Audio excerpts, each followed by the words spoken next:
Yo, what's going on, guys? It's Tim McCauley coming to another video. Today we got another VGC 2016 Wi-Fi battle here on the battle spot.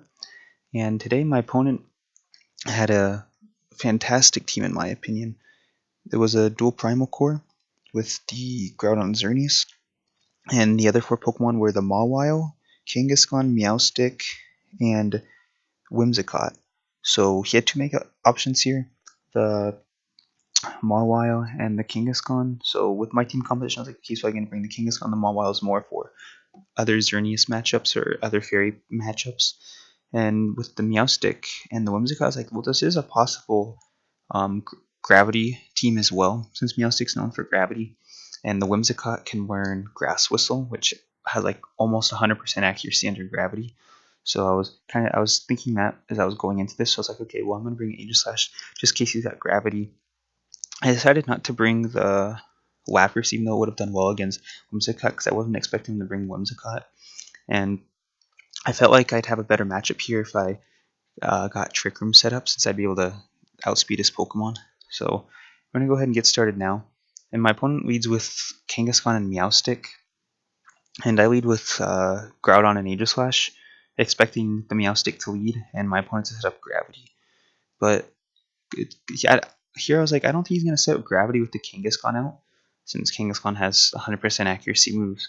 So one thing I've been learning about dual primal teams, since I've been facing more and more of them, is that they like to keep both primals in the back. So they'll start out with their two non-restricted Pokemon, their two non-primals, and they'll put the primals in the back. So my opponent's going to immediately switch out the Kangaskhan for the Kyogre, which I wasn't expecting. I was expecting him to just go for the free fake out and maybe some sort of setup. But so he's going to get the Rain Up, but the only water type move this Meowstic can really have would be Hidden Power Water. So I'm not really all that scared about it.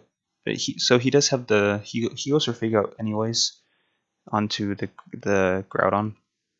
So that shows that his Kangaskhan probably isn't scrappy, so he wouldn't be able to fake out my Aegislash. So I go for the Precipice Blades Gyro Ball play, because that way I could potentially pick up a knockout on my opponent's Kangaskhan. But since he switched out, I don't get anything. So my opponent's going to switch out Meowstic for Kangaskhan now, maybe predicting a Shadow Ball from the Aegislash. But here I go for the Double Protect, because I want to see exactly what this Kyogre is going to go for. Because if it goes for a Scald, my Wild Guard won't do much against it. But if it has Origin Pulse or Water Spout, that'd be nice. So he goes for the Water Spout here, which is fantastic. So now he's going to go for the Mega Evolution.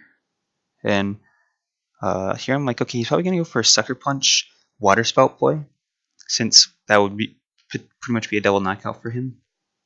But he goes for another Fake Out here, which I found interesting. And I still go for the Wide Guard, because I'm like, yeah, most Kyogres don't carry us, or the one single target move that they do carry is usually Ice Beam, not Scald. So we're not going to take any water damage from that. And he switches out the Kyogre again into his Meowstic. So I mean, he's just going for pure switches. The only damage he's done to my team is from Fake Out. I mean, see, his Kangaskhan even has Protect. So here I'm like, ooh, this is very useful information, because now we have to find out what move his Kangaskhan doesn't have. So far he's revealed Protect and Fake Out. So that's really useful information. And I get the Precipice Blades off, and it almost takes out the Meowstic with the critical hit. It's still within over 50%. So here I was thinking, I was like, okay, well, do I want to knock out the Meowstic? Because I knock out Meowstic, it's like a free switch-in for him. So I'm like, I don't know if this Meowstic can really do too much to me anyways. And he switches out his Kangaskhan for Groudon, which I found interesting, because I go for another Precipice Blades. Well, I guess the thing is his Meowstic just switched out that turn, so it's going to have Fake Out pressure, so it's pretty much a free switch-in for him. But here I was like, okay, I mean, it's kind of obvious what he's doing with these Fake Outs and stuff. So I switch out into my Rayquaza to get a little more offense out, and I go for the Protect on Groudon, because he wouldn't Fake Out in the Aegislash, and he's just going to go for Fake Out in the Groudon. So my opponent's really doing just some switches, but I'm getting some nice damage off on his Pokemon.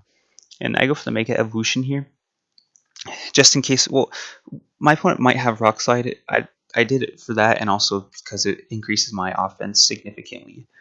So his Groudon's going to go for the Protect, which is a smart play because he doesn't know how slow or fast mine is. And here I go for the Extreme Speed into the Groudon because I didn't want to knock out the Meowstic because I didn't want him to get the free switch. So I wanted to pick up a potential double knockout with the dual Precipice Blades. But since his Groudon, that was a good protect on his part. He gets to preserve his Groudon. He gets the free switching. And the trick on the Rayquaza isn't like, it depends on how his primals are IV'd, excuse me, EV'd, but it's not gonna make too big of a deal since I'm slow anyways. So now we got 4 restricted Pokemon out on the field. And he's gonna switch out his Groudon yet again. So into his Kangaskhan, maybe for fake out pressure, I don't really know. But we haven't seen anything from that Groudon. We don't know anything it does. And I know I need to preserve my Groudon.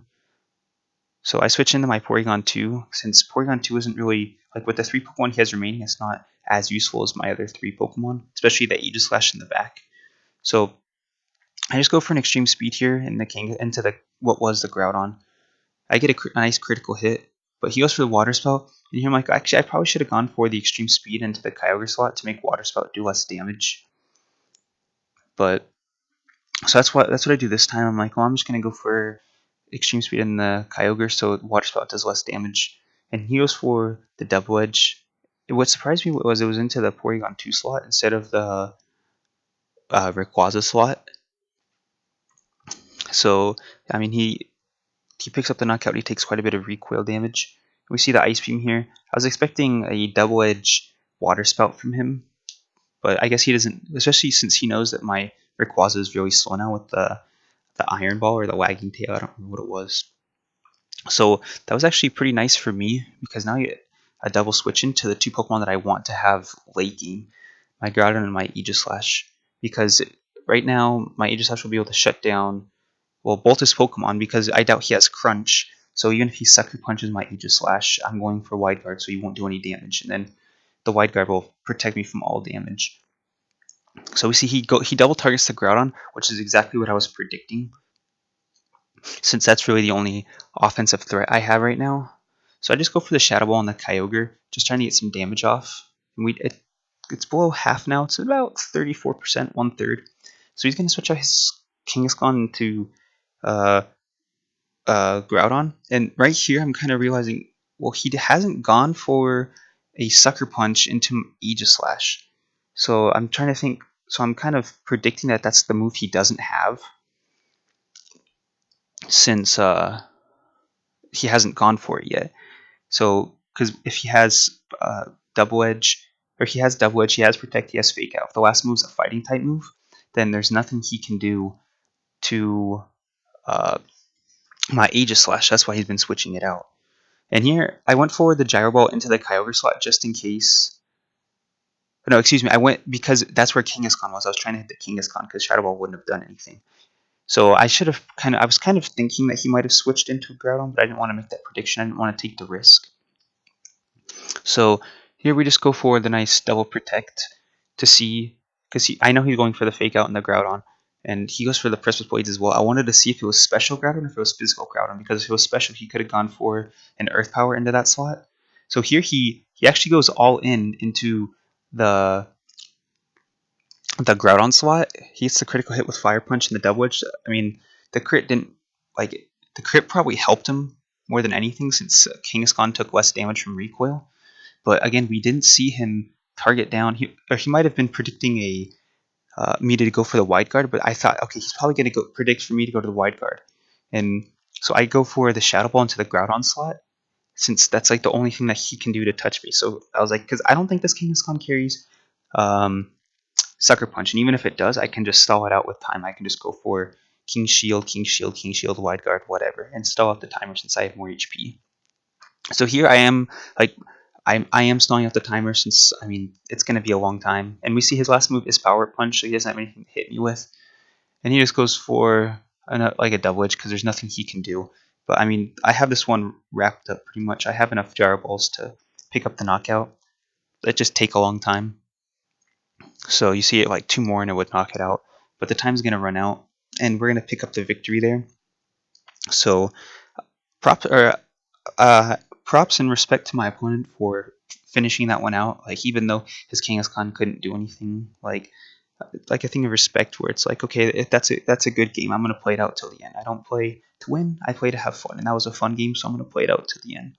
So props to my opponent. That was a really intense, really fun battle. I feel like at the end right there, me deciding to go for the Shadow Ball onto the Groudon instead of going for the White Guard, that's obviously what won me the play. So I made some good predictions there. I feel like what my opponent did wrong was that she kept on switching out, and I mean, it's predictable. Like, if I have Aegislash on the field and he switches out into Meowstic or switches out into Kangaskhan, he's gonna go for a fake out. But he can't fake out my Aegislash, so I just protect Groudon and I get free damage off. So I feel like if my opponent maybe would have done things a little bit better, he wouldn't have taken so much damage, and he would have been able to deal a little bit more damage. So that's the only thing I can think my opponent could have done better. But that was a really intense game. I remember I was going crazy at the end of that battle when I saw that he didn't go for the Precipice Blades. So, but props to my opponent. Hope she had a lot of fun in that